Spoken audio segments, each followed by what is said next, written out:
So apparently tonight is like video making night. Again, if you follow my very first video, my very first tip I ever gave us was do it when it feels right, not when you're supposed to. And normally I make these videos on Wednesday.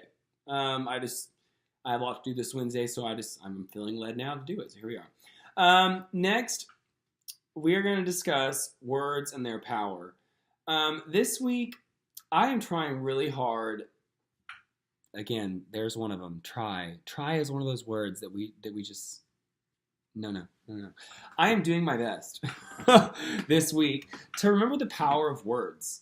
The most powerful word that's been in my circle lately that I'm trying to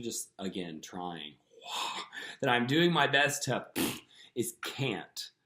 It is my biggest struggle when it comes to teaching is getting children to overcome and realize that can't is not a thing.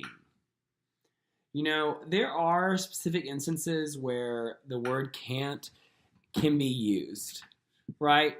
If someone doesn't have hands, they can't type.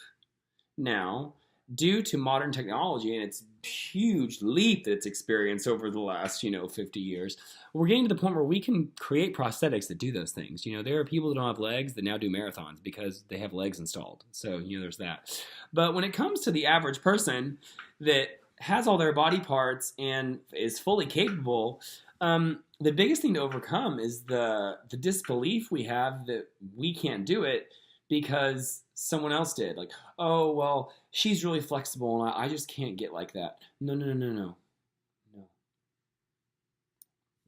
You can. You can. I would like to give a bit of a story. My very first gymnastics class I took when I was 16. Okay, I had never done anything movement before beyond doing like musical theater, show tune stuff and whatever. We got down to the lunge, and I remember looking around that circle and going, wow, I am not deep in this lunge at all. Right there, I remember. I knew, acknowledging to myself that I am not where these people are. But my very next thought was, I need to start stretching. And it was through that consistency and discipline of stretching and taking care of my body and doing exercises that I found my flexibility. And now, 15 years later, people come to me for advice on flexibility. They're like, how do you get so flexible? I feel like it's impossible for me. No, it's very possible. You can do it. Like, dedicate it, set up a regiment. You can do this. And so, yeah, let's make a list real fast of words that I'm really trying. That I am doing my best to get rid of. A was can't. B is try. Can't and try, in my mind, kind of tie for first for the words that disempower us. This next one, this is gonna bust a few of you open. Hope. The word hope. I just hope I get this and I hope I get that, and no. Know inside your head that is a possibility and it might happen for you, but if that doesn't happen for you, that's okay, because something better is bound to come along. Like, it is so, I apologize for putting my hair back and back. I just took it down, and so it's like all over the place. But yeah, hope, no. I know I'm doing my best, and I'm going to do my very best to see what happens with this, and if it works out, it works out. If it doesn't, that's okay. It's good. So yeah, can't, try, hope. What else?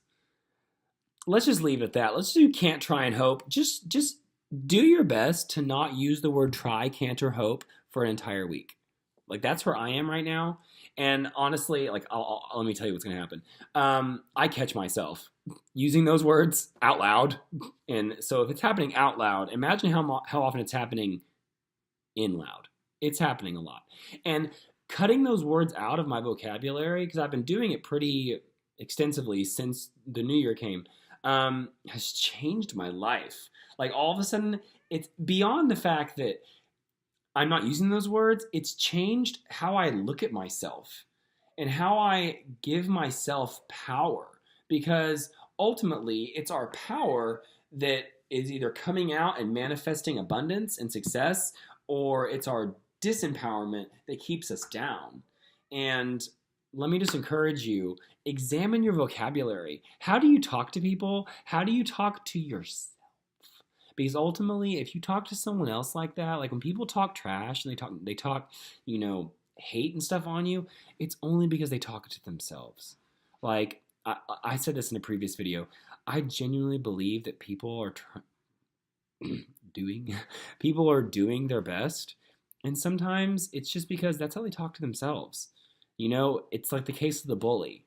The people who bully others are the people who have low self-confidence issues. They feel bad about themselves, therefore they cause that to other people. It's also another video where I said people come in with an emotion and they put it on you, right? They're putting that emotion on you because they want you to have it because they feel bad about themselves. We have to use our words in a positive way. We have to use words to lift people up, to lift ourselves up, and to make people believe that anything is possible, because it is. Anything is possible if you put your mind to it. If you want to be a millionaire, go be a millionaire. If you want to be a great dancer and blah, blah, blah, go do it. You want to be a world famous violinist, go do it. And that whole thing about, oh, it's just too late for you. It's okay, honey. It's just too late. No. No. There are so many stories out there of people who were complete and totally like in a hole. And then all of a sudden 30, 35, 40 comes along and boom, success happens. Why? Because they changed their mentality. Change your mentality, change your words, and guess what? You will flourish. L to the fifth.